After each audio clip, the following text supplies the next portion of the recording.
countdowns.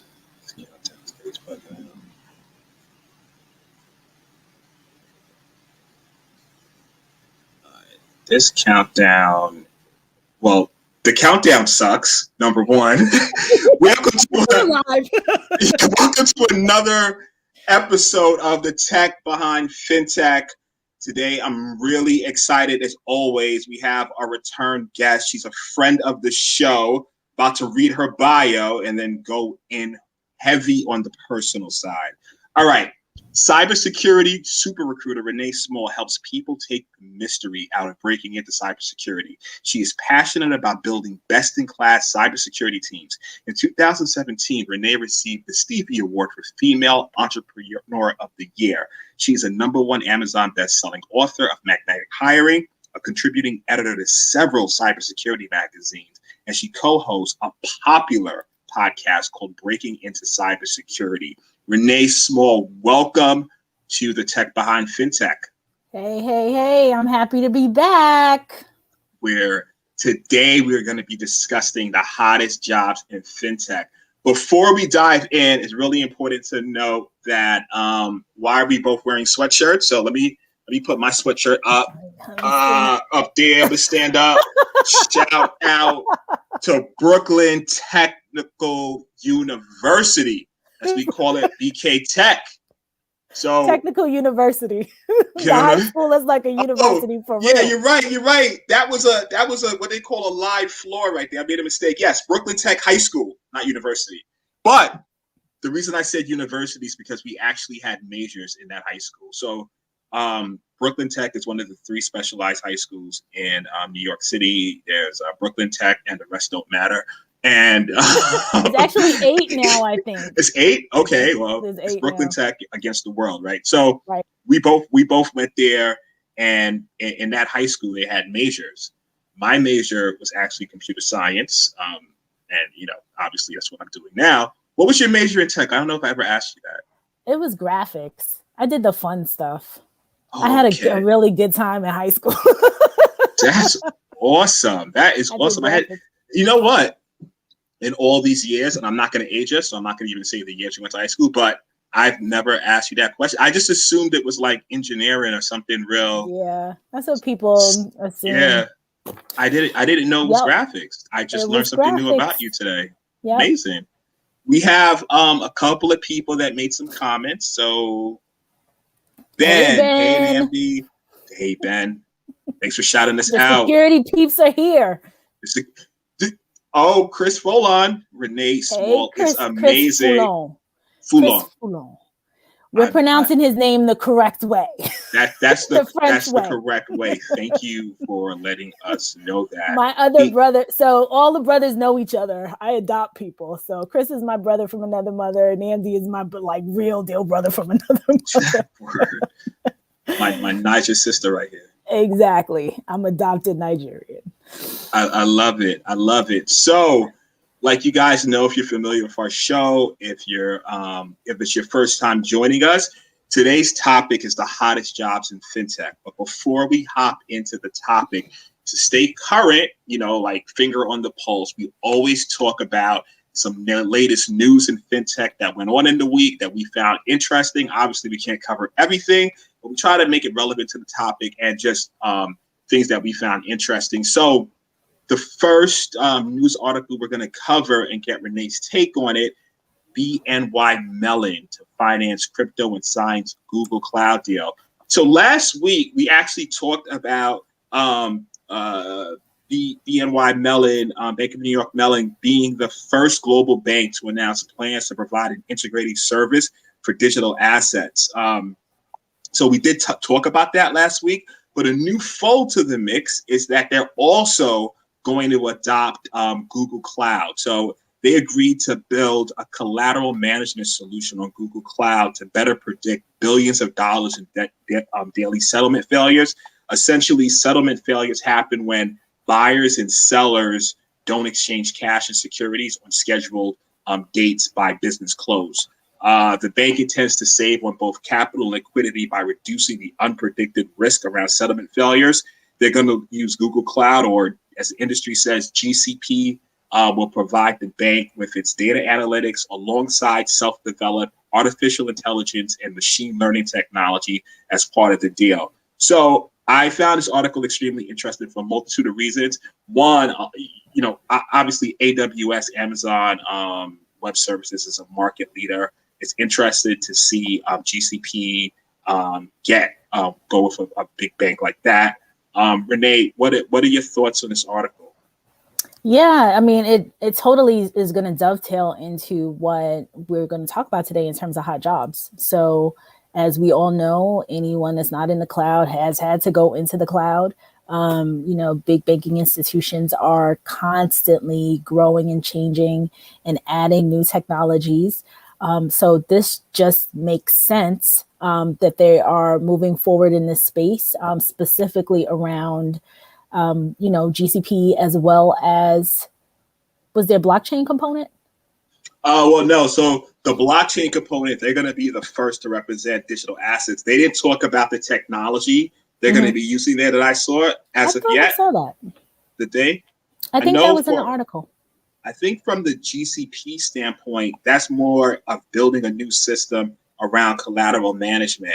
From the blockchain component, they're basically saying they are the first global bank to announce plans to provide an integrated service for digital assets. Right. So that'll be extremely convenient, right? If some of you do have crypto, there's different exchanges from Coinbase to Bittrex to different ones, but having the ability to basically in your bank account do it seamlessly, I think that will be extremely awesome. I think news like this, especially if they're a market leader, I can see more people opening up these types of like BNY accounts. It's going to make absolutely. Yeah, there's always a leader, and then everyone else is not going to get left behind. So to keep your competition going, as more and more people invest in crypto, and as more and more large companies start to use blockchain and crypto, it's just going to continuously, next year you'll see more and more financial institutions of this size doing this. Or doing this type of work. So it's exciting. It's cool. Yeah, and definitely, I mean, when we start looking at the different technologies that they're using right now, I mean, from Hyperledger Fabric to Quarter, the different blockchains technologies they're using. And I mean, the guest we had on last week talked about their integrated solution with blockchain, AI for the Home Lending Pal platform. So it's interesting. We have another comment. Chinatu, well done, Nnamdi. Oh, thank you very much. I appreciate you. So yes, so now with that, but I'm really interested in the GCP component. I'm in school actually, but I really it's a couple of certs that I'm still have my eye on. Like I have the AWS cert, the GCP cert. I would like to. It's just so much stuff to do, but I've always kind of wanted to unpack that and see what it's and go into. It's more on the AWS side, but yeah, GCP is kind of climbing up there. So AWS is obviously the market leader, but GCP. Renee, I don't know if we lost you. Yeah, so I want to say a year and a half ago to 2 years.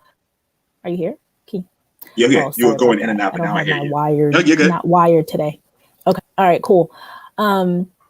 I was saying that GCP, like about 2 years ago, I was recruiting for a number of roles, and the heavy push was in GCP, and it was mostly in these consulting type organizations. So like if you think about it wasn't PwC, but a PwC type of an organization wanting people with this experience to be able to go into their clients, which are usually large financial and, Fortune 500 companies.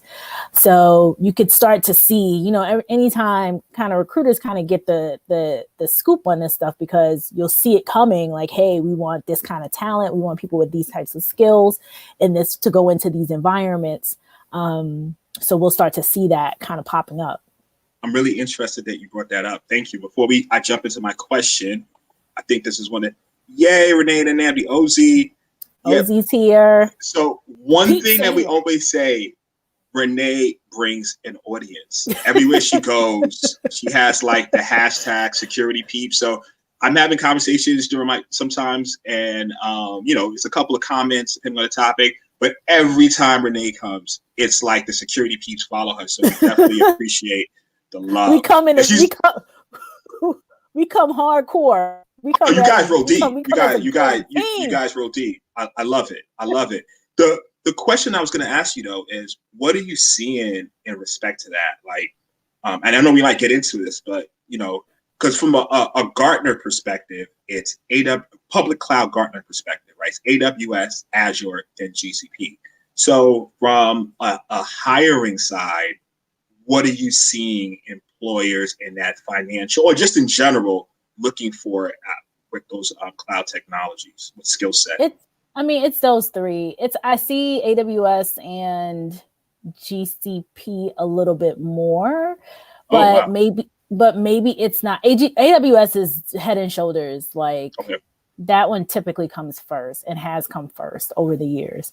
And then GCP and a little bit of Azure. But again, I'm one individual. So, depending on the market sector, it could be different types going into different places. And I would assume that because most of these huge institutions and organizations have Microsoft, they may have Microsoft everything else. So it would make sense to kind of tack on Azure versus the G Suite, Google, that world that probably may lean more towards GCP. So I know one of the things we saw from a conference perspective, one of the ways it's more of a disaster recovery, but they took that in the conversation I was having and different things I was seeing, it was the disaster recovery to the next level. I mean, if you're deployed in the same public cloud, disaster recovery can mean, okay, we're going to put different regions and different things like that, but same structure. These guys are thinking about, okay, what if this public cloud goes down? I want AWS. I want another setup in Azure or another thing like that. So now you're even mitigating your risk against public clouds itself rather than just, your regions, your regional data centers in really it's a data center in the cloud. So, definitely found that interesting. Let's jump into the next news article that we want to talk through. So Purpose Investments, it's a company out in Toronto. They are thrilled to announce the world's first Bitcoin ETF. Backed by physically settled Bitcoin, is now available to investors. The Canadian dollar-denominated ETF, non-currency hedge unit, and US dollar-denominated ETF, non-currency hedge units. So basically, it is the first Bitcoin ETF. So it's very interesting. The ETF is an exchange-traded fund. It's a basket of securities. So essentially, now you can buy that like you would any other ETF or security. So I found that very interesting. I think Bitcoin right now is at 52,000. It's crazy. I could choke myself. Oh my God. You and I. It's like any other thing, right? I can't think about it because then I'll get upset. It was literally like the fork in the road, and I went with other cryptos because I tend to do that. I'm like, oh, this is popular. Everybody's talking about this. I'm going to go with this beat it path. And that's all I can say. Yeah. I think we're feeling like like those guys that Bezos went to the first time and said, hey, just give me $50,000 or invest $50,000 and before Amazon was Amazon, and now there are a couple of people kicking themselves. Can you imagine like that's a whole other level, but can you imagine being the guy that didn't give? Can you imagine having the 50,000 that time? And easily could have given it to him, but didn't. And now you're like, wow, who wants to? He said there were a couple people that I was watching an interview with Bezos, and I believe he said that the person can't even talk about it. Like they can't bring. No. You can't. That's a like some people, yeah. some of them, because he went to what did he go to 40 people? I think he went I to remember 40 the name, people the or number. something to that effect. And there was a small group that said no, that had the money but said no. And some of them are kind of laughing and kicking themselves, but they can kind of talk about it. And there's others that just cannot talk about it. That's how salty they are 25, 30 years.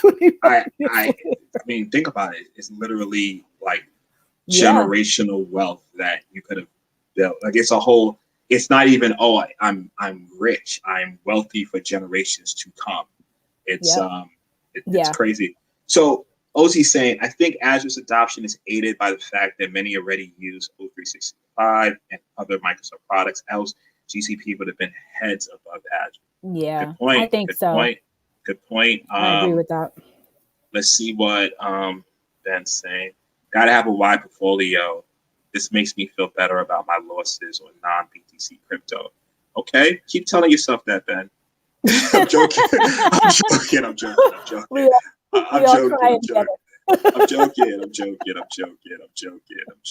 But yeah, no, I mean, it's a fact. You have to diversify and things of that nature. So I guess we get this time to get into it. The hottest jobs in FinTech. Let's talk about it. What's the hottest jobs in FinTech? Yeah. I mean, it's the same thing. Go ahead. No, please. Yeah, it's the same. It's the technologies. I've had a number of conversations around, everyone wants to know what search should I get? What's the hot jobs? What's coming out there? And there are a couple of statistics. And those I said to Nnamdi as we were preparing, those articles would dovetail perfectly into what we're talking about because, blockchain, crypto, AI, ML, all of that is the hottest technologies right now, the hottest in FinTech. It's going to continue to grow. Blockchain, I remember a few years ago, not blockchain, but they were saying, I think Jamie Dimon of JP Morgan Chase was like, oh, cryptocurrency, blah, blah, blah. And when he said, that it was, what did he say? That.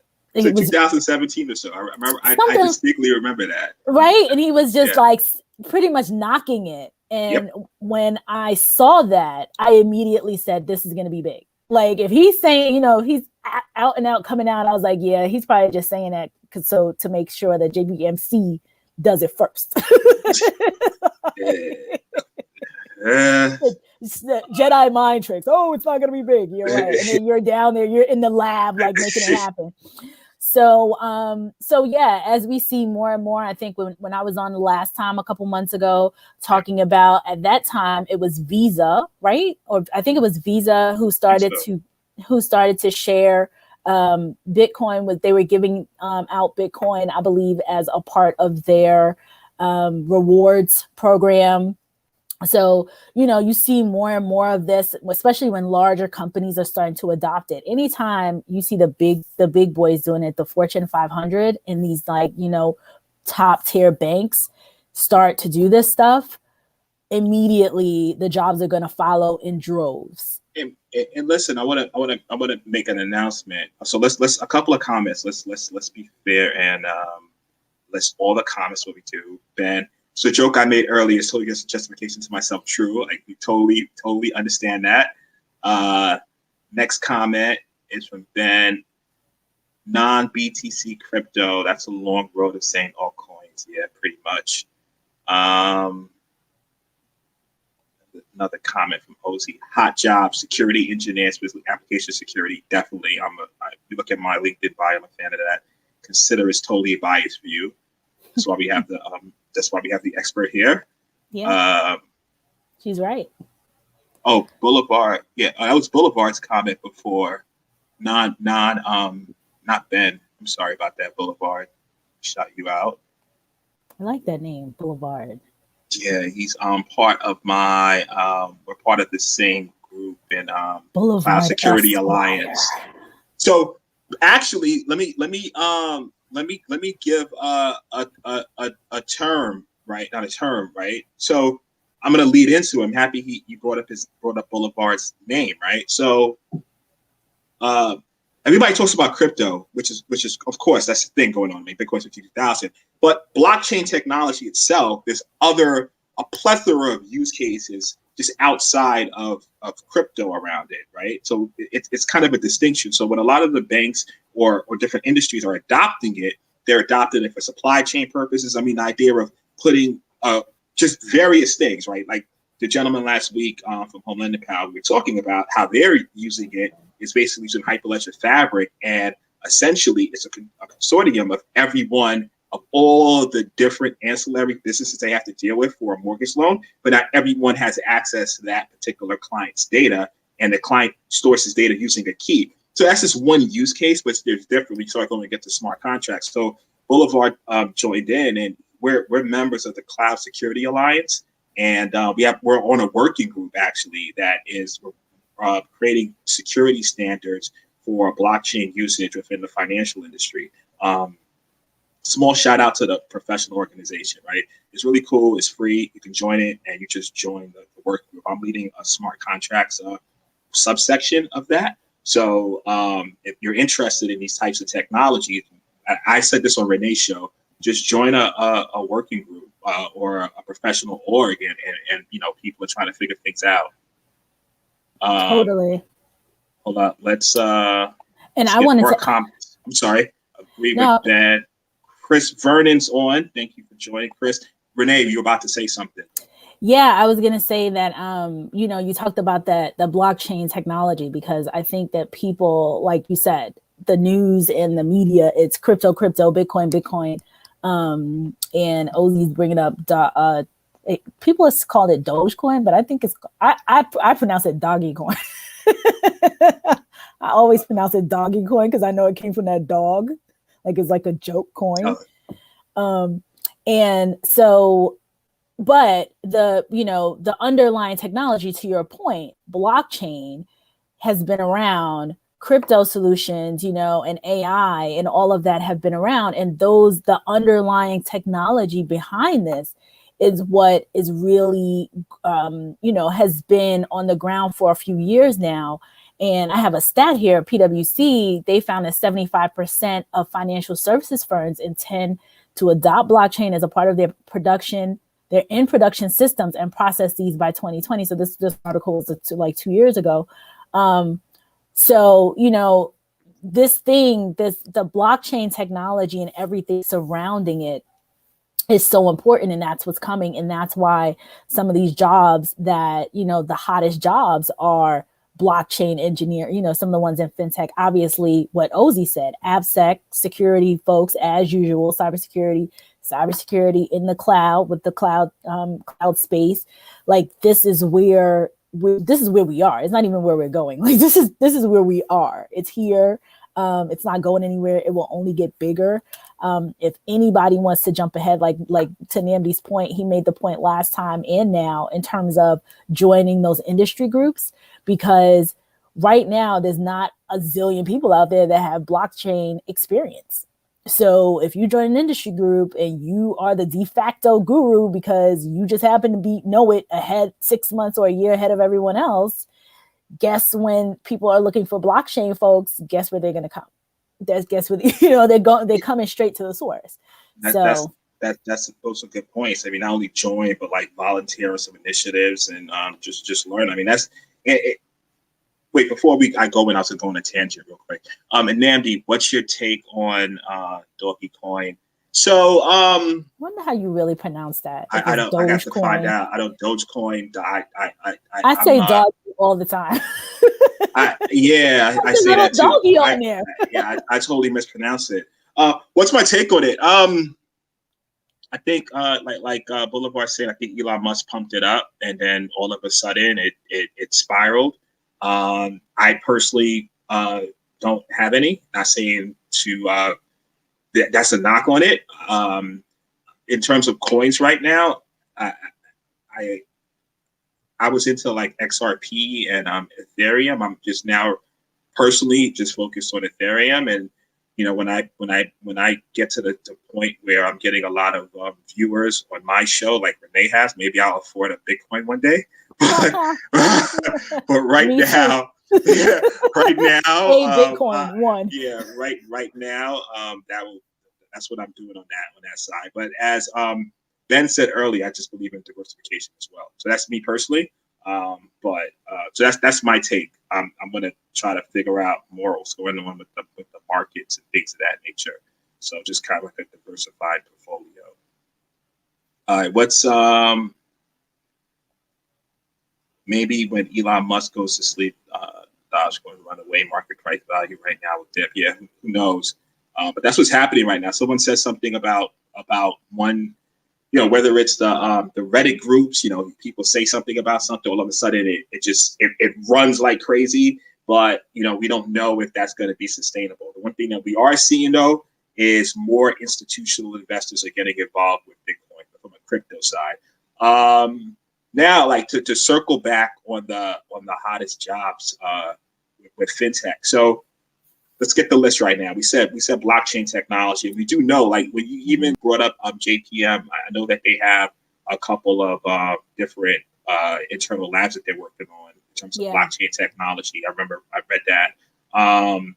I have spoken to a couple of leaders in some labs in some large organizations, mostly financial services, because that's where, people are dealing with this a ton. And they were talking about what they were doing in the lab. I want to say this was about 2 years ago.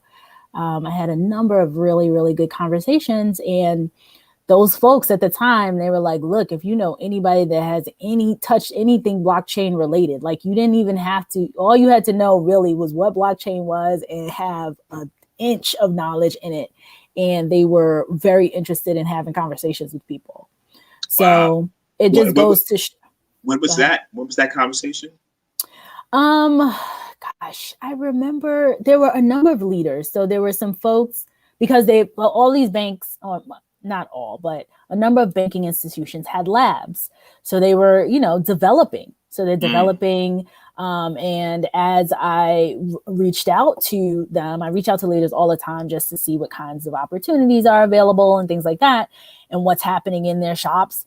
And blockchain was one of them. And there were a lot of blockchain labs.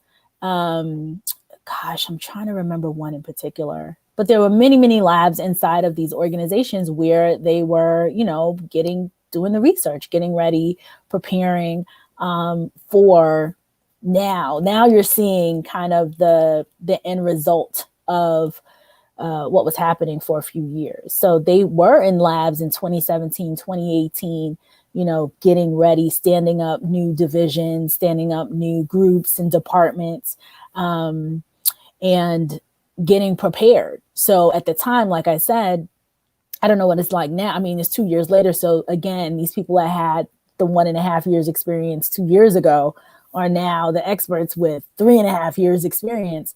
But at the time, they were like, anybody that knows anything related to blockchain, I want to have a conversation with them. And so I drill that in because people ask me a lot about like what's hot. They ask about jobs. They ask about job searching, what to look for. Anyone who can get in on the ground of newer technology is going to be head and shoulders ahead of others, just because it's in demand. When a couple years ago, I remember taking I think I was doing Security Plus or Network Plus or something, taking the class, and the instructor, this was like 20. Wait. Before you continue, let's understand the relevance of that. Go ahead. Nate's a recruiter taking a Network Plus class. Look, clap for that, please. Well, okay. Let's understand that. Like, sometimes you have to acknowledge certain things. Like you're gonna talk over it. But wait, let's acknowledge that. Yes, that is true, but it wasn't like I was like recruit. I mean, I am recruiter extraordinaire. Like that, let's not be. I am the super recruiter. But okay, you're the super recruiter. But I was in cyber. I was dealing in cyber. I was in threat and vulnerability management. So I needed to understand this stuff. So I was taking it as I moved into that role. And I was talking to the instructor at the time, and he was saying, this is 2012, I think. it was 20, I feel like it's 2012, 2013, something like that. When you were in that role, yeah, I think that's what the year you were. And he was saying, I remember him saying, oh, we were asking him, you know, what are some hot certifications? He was like, cloud is hot. Cloud is like, I just remember him saying like, you know, cloud is hot. And the way it was funny coming out of his mouth because he was an older gentleman and he was very, you know, very reserved. And he's like, cloud is hot. You know, like get on this, you know, get on cloud. So think about the people who had the AWS cert in the public cloud and all that stuff in 2013, 2010, 2011, 2013. So fast forward to now, you know, blockchain, huge. There are a couple other ones. I'm going to go through some top fintech roles, you know, again, security, you know, that's why I'm here. Financial institutions and security go hand in hand.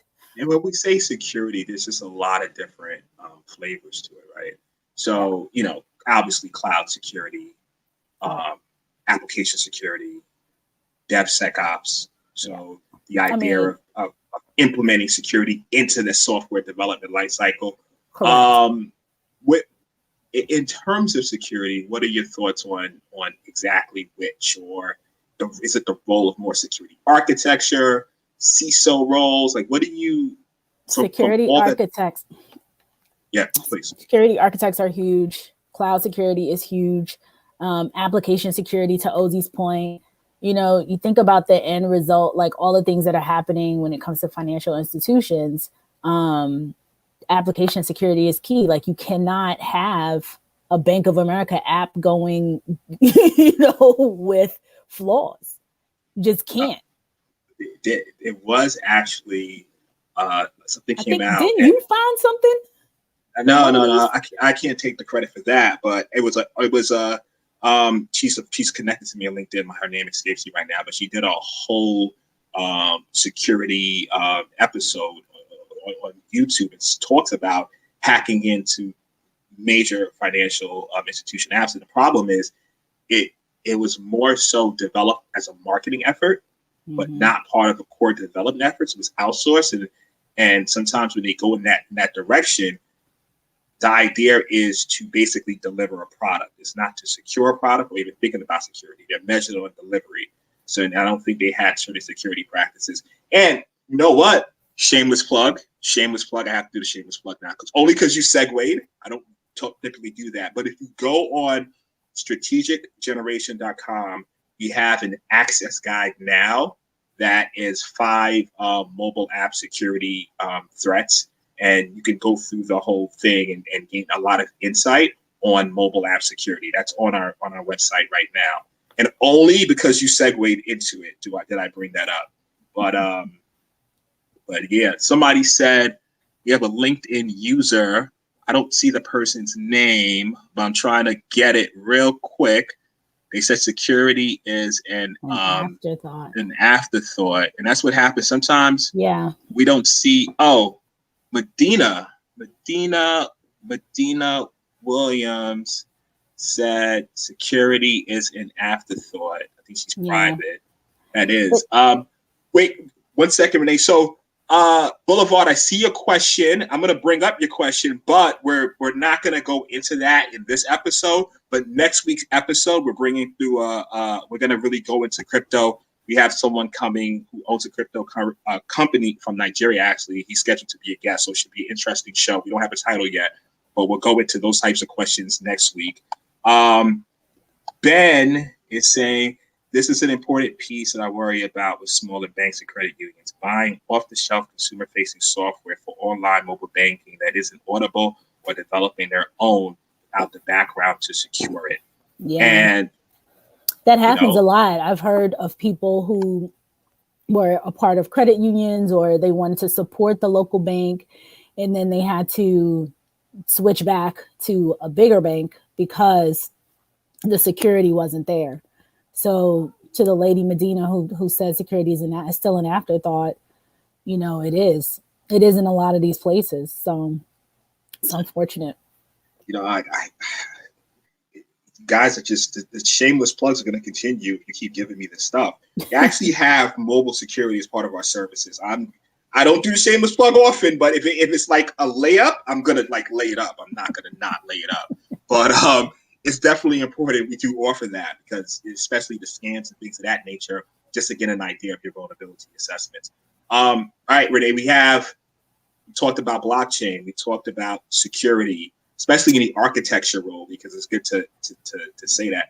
What I want to ask you is, a lot of people will hear these hot jobs, hear these cutting edge technologies, and it begs the question, how can I get into it? What's some of your advice on that?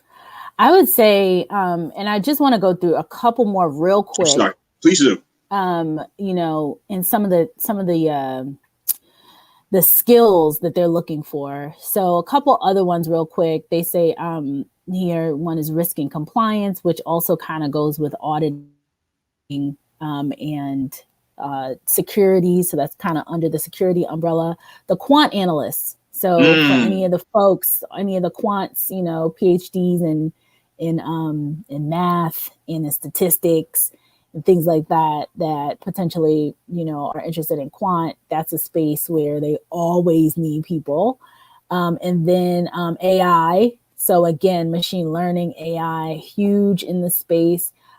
There's a stat here, 43% of organizations report struggles with AI strategy and 42% report a shortage of AI talent. I am in the middle of a search right now for AI ML talent, and it is like literally going to, I mean, I am combing all kinds of arenas to find these types of people. So again, when you think about, you know, people tend to, I want to make sure I phrase this the right way. People hear some of these terms, you know, AI, blockchain, secure, or it's just security. Oh, I'll get a security master's. Oh, I'll get a couple of certs. You know, the folks who dive deep, who find something that they like and they really dive deep and they become kind of an expert in whatever it is that they are really excited about, they get sought after. So I'm currently looking right now for like PhDs in master's folks in AI and in ML for a client. So that's another one. And then I might be able to help you out with that one, and we can talk about that offline. We got to talk about that one offline. But those are some of the top ones, you know, like, and so to answer your question, let me see if there's anything else in here. Hyperledger, same thing. We talked about Ripple. We talked about that XRP. Just making sure they were quant analysts. Yeah. So pretty much the same types of roles, and people having, you know, suggested fintech job skills, some of the skills, Java, obviously C#, Python. Yeah. Those are some of the big ones. So, and a lot of financial services companies have people or have these roles and have a lot of folks in the roles. So quickest, dirtiest way to get to some of these people, especially since there are not a ton of folks that have this type of experience.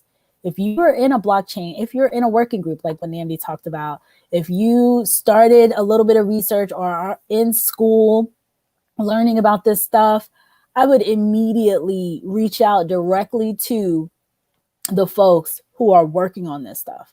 I would not be going through recruiters. I would be actively and aggressively going directly to the source. So, you know, companies that are, you know, you can read it in the news. So BNY Mellon, you know, find out. I mean, the article is right there. We have this technology, you know, this is what's coming into play. I would automatically jump and reach out to whoever is leading that effort. Quick Google search, you know, VP or whatever, blockchain leader or blockchain or whatever the case is, and immediately jump and pounce on that person. Okay. Wait, I think we might have lost you for a second. You paused. Let's Let's see. We're having a little bit of technical difficulty. Am I back? Right, now you're back. Yeah, you're good. I'm back. You're back. Sorry Yep, about that. I'm not up. hardwired today, so I apologize. Look, you know what? And that's like the beauty of live, right? Anything can happen.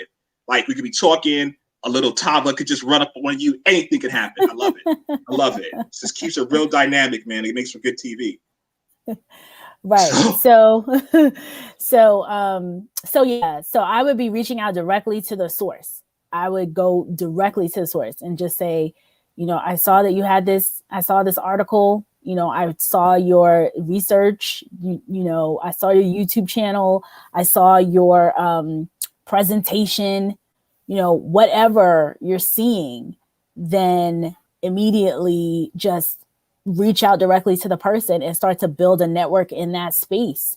And very quickly, you will get opportunities because there are not a ton of people that have this experience and or are passionate about this or very, very interested in it enough to reach out to a leader. And if they don't have an opportunity, they probably are in their own working groups with folks that need people. So that's the way I would do it. I would totally just be reaching out directly to the leaders. That's amazing advice.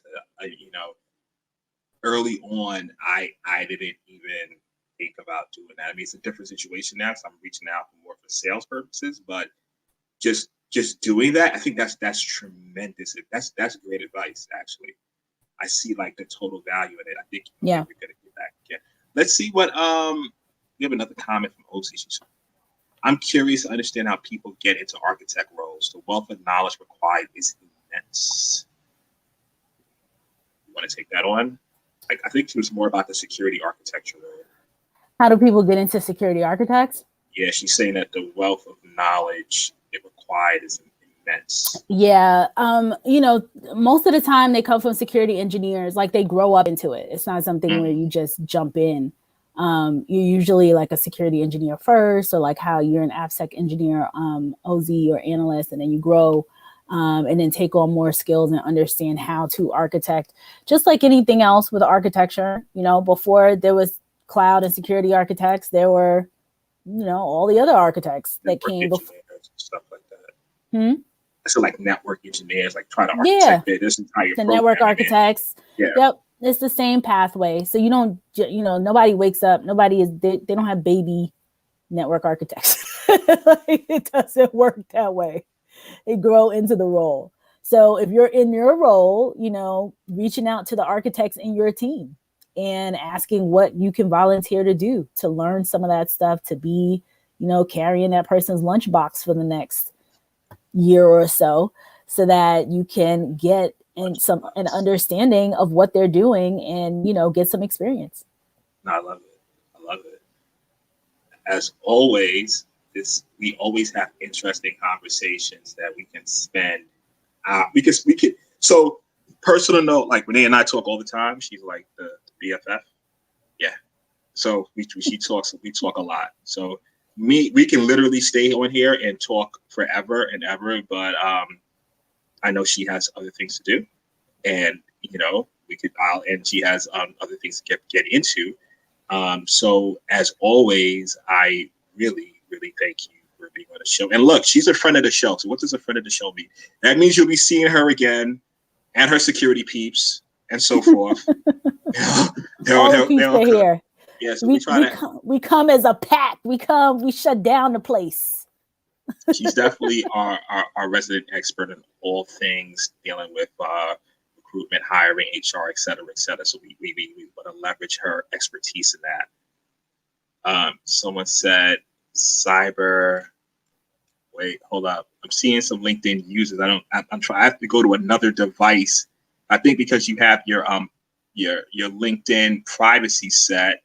I can't get your name. If it says LinkedIn user, it's because the privacy setting is set up so that outside of LinkedIn, when you make a comment, it comes up as LinkedIn user, because that happens a lot during our lives too. Oh, and I will plug for all the security peeps are here, but for Nnamdi's peeps that want to check out our podcast, I host with Chris Foulon a Breaking Into Cybersecurity podcast, and our flagship series right now, the one that we do live every single Thursday, is called Cso Thursdays. So we have two awesome CISOs on there, James Azar and Naomi Buckwalter, and Chris and myself. And then we have Dr. Dan actually is a part of that group too. Love Dr. Dan. So we have a lively discussion and we have guests on and all that good stuff. I need to ask you, because I think I'm always curious, the story. You have to say the story, the Dr. Dan story. So for all, and correct me if I'm wrong, Dr. Dan is a performance coach. Yes, he's a licensed psychologist, PhD in psychology, and a performance coach. And what he does is he helps athletes. He helps people that are at the top of their game, where losing is not an option. So he's worked with CEOs, all C-suite people, professional athletes, NFL players, all kinds of, baseball players, hockey players, all professional athletes. And then he does student athletes too. So he's a lot of fun. His stories are great. I know we're about to go, but I have to ask, like, the connection. I love when you and Dr. Dan are just together doing a show, because there's so many obvious differences between both of you. But you found, seriously, like, he's, Dr. For you guys who never saw Dr. Dan, Dr. Dan is 80 something, older. Hey, you putting his age out there? The man just said I thought he did. No, oh my God, no, my bad. No, he said 60. We said forever. He's 60. I think my God. Okay, maybe he's 60. My bad. No, I don't know. Look, don't listen to anything I say. I in terms of Dr. Dan's age, I have no clue. I thought, sometimes people get the look is deceptive. You don't know. Sometimes he might look 100. He could be 40. I don't know. Dr. Dan is forever 60. All right. Yeah. So, but in any event, right? I don't know Dr. Dan's age for sure. It's always a mystery. But in any event, just the fact that you guys like rock and do the show, I think that's like amazing. I just think it's just really awesome just to see these different generations come in, and obviously, man, it's just awesome. Like, what inspired you to do that? Like, how did that come about? To bring on Dan?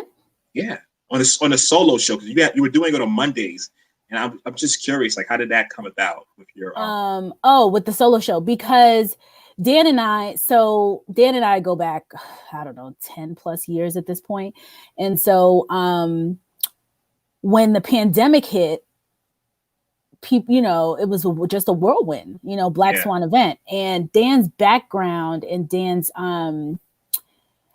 background and his expertise is in, he dealt with 9/11. He dealt with, when I think he wrote a book about children and grief, I think around 9/11. He's dealt with a lot of these types of situations where a Black Swan event comes out of nowhere. Like, who in the world would have thought that we would all be on lockdown for a year in the middle of a pandemic? At the time, it was 2 weeks. They were saying, oh, we're going to lock down for 2 weeks. And so, as it continued on, so I brought him on to talk about it. Like, how do we deal with this world where everybody's at home now and we have all these challenges and, all of this stuff. And so that's kind of how it started. So all of these shows, it's so funny. We start them, I kick them off, and I'm like, okay, if it's interesting and people want to hear more and people want to, they say bring the person back, or they want more of it, and then we try to make that happen. So we kicked it off with one, and he was a hit, and he answered a lot of questions, and I think calmed a lot of nerves, including my own. And then we just kept bringing him back. So we brought him back another time, and then it became Mondays with Dan. No, that's my thing. So it did start during the pandemic. I didn't know that, because it just seemed like he was always there. And I just love the fact that even though it's technology and breaking into cybersecurity, you have this voice that's totally outside of technology, but that can give insight. And then, listen, I always give Renee her flowers. She is the reason why I started doing LinkedIn Lives in my streaming show. I saw the success she was having. She kept on saying, you should do one. So I was just like, no, I don't know. Live is I can't edit it. I can say crazy stuff, like I just said. It's there. I don't want to. She was like, dude, do a show. And then got the LinkedIn approval. And, now we're here. This is the 16th episode, and we want to keep rocking. And so I will always thank you for that. I wish you were on sooner, but hey, you're here now. I love it. I love it. I'm here now. You're a recurring guest. We have great things we're going to talk about in the future, and we look forward to seeing you. And before we get off, we have it's been a great conversation. Thank you both. Thank you, Ben, for tuning in. We appreciate you. Another LinkedIn user. Hey, BFF. Don't know who you are, but thank you. Another LinkedIn cyber BFFs. We're actually beyond cyber. Like it's projects that we talked about that we could spend another hour talking about our past projects we worked together on. And Ben says Cso Thursdays are always a lot of fun. If any of you haven't been, make the time. Excellent. Yep. 1 p.m. Eastern Thursdays, every single Thursday on my live stream. So and last thing, YouTube. How do they find you, Renee? Yeah, LinkedIn. That's the place to find me. Renee Small. I think it's Renee Brown Small. But LinkedIn is where everyone can find me. Reach out to me there. I'm very active, as everyone knows. And the two Breaking Into Cyber is on. We're on an episode, I don't know, 150 something maybe at this point. And that is on YouTube. So we are on YouTube and we're on LinkedIn Live, and coming soon, actually, we're right now in the process of putting together our entire calendar, and we have such cool upcoming news that we can't discuss yet, but it is coming and you guys are going to love it. So many cool things happening with the Breaking Into Cybersecurity live stream and podcast. So cannot wait to talk about that in a couple of weeks when this all comes together. Cool, and maybe we'll have you back on to actually talk about it. We'll make a show out of it. So that'll be good. Yeah, that'll be awesome. And last, Ozzy again, you're doing great.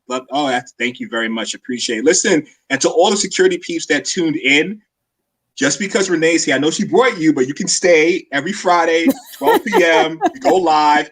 Please come back. I love your energy. Next week's show. Last week's show was awesome. So check Nnamdi. So last week, Brian Young from Home Lending Pal is pretty awesome. Such a cool, Brian Young, Home Lending Pal. So he started this company, young guy, right? 20 something. In his 20s, I feel like. I'm not calling Dan's age. I'm not calling anybody. I'm done with the age game anymore. I'm not even talking about anybody's age anymore. I'm done with it. No ages, but young CEO, has this startup, and he is helping leaders when it comes to or not leaders, he's helping homeowners.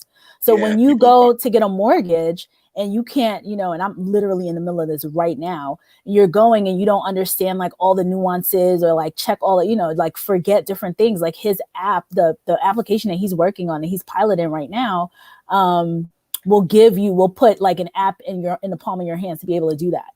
And I know he had just gotten like a round of funding.